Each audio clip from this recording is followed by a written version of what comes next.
How's it going, everyone?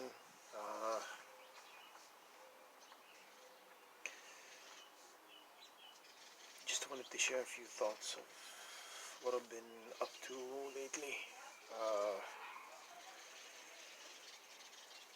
SolidWorks is driving me mad. Uh, there's some features that I'm trying to get done, trying to get to do, and it's proving to be a bit challenging. It's funny when you read when you watch any videos on YouTube videos or whatever, they make it seem so simple. It's like no big deal.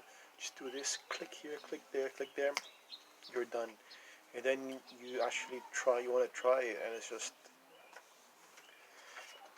wild. I don't know. Well, I'm gonna get to the bottom of it eventually. Let me talk a bit about cars today. Uh, I don't know what it is with Tesla and Ford. They seem to be having some sort of uh,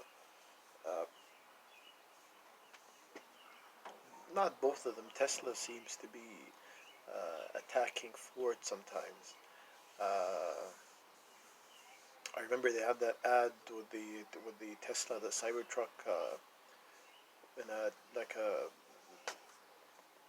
some sort of head-to-head battle with an F-150.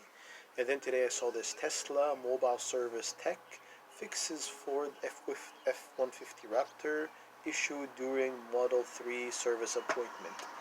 So the topic seems like wow. It makes you when you read the headline, you're like, oh, this is some serious stuff. And then it turns out they just had a dead battery, and he just jump started.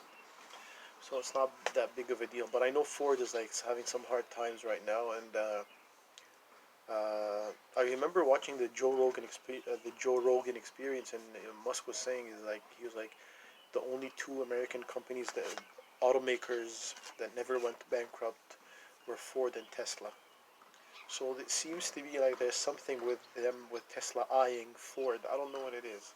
Ford is not doing very like Ford. They have a huge market share and stuff like that. I don't know like the guy who's running it right now. I've watched some of his interviews and I don't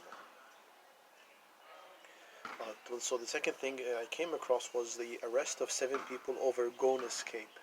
So everyone knows who Carlos Ghosn is, the guy who helped Nissan, uh, you know, get past bankruptcy.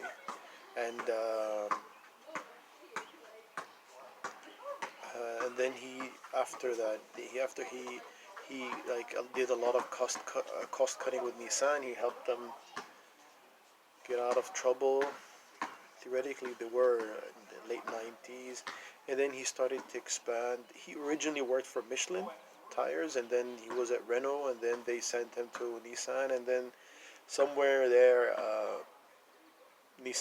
Renault had bought some shares, a large chunk of Nissan, so they sent their guy there to help take care of business there.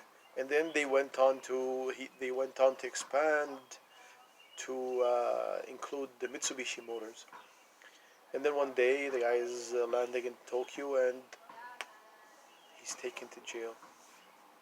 I think it's a political issue. Like I honestly believe it's a political issue because if Renault wanted to like have more controlling power over Nissan, and I'm guessing Nissan is a pretty large Japanese manufacturer, and that would pose a threat to the Japanese economy. Why? Imagine uh, a large employer, so a very vital part, a vital aspect or a vital component of your economy that employs thousands of people. That's responsible for jobs and income, exporting, whatever. Imagine all of a sudden it's owned by an entity that is owned by another government. What I mean by that is Renault, and Renault, the French government has a like a considerable stake in the Renault. So it was just basically it was going to be France owning, controlling a large part of the economy in uh, Japan. So I don't. I think that's like what it was. I think this is a part of it. maybe a large part of it. That's what it makes. That's what it's. Just kind of makes sense to me.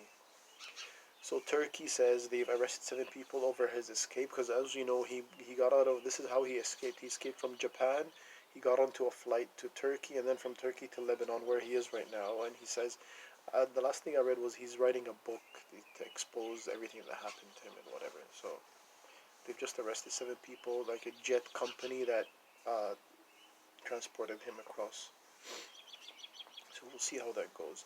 The last thing that I read was the GM is not like the CEO of GM is not happy with the performance of the brand and how it's performing in South America, and specifically was in Brazil. And the funny thing is, I actually listened to the investors like what do you call it? It's like a conference call.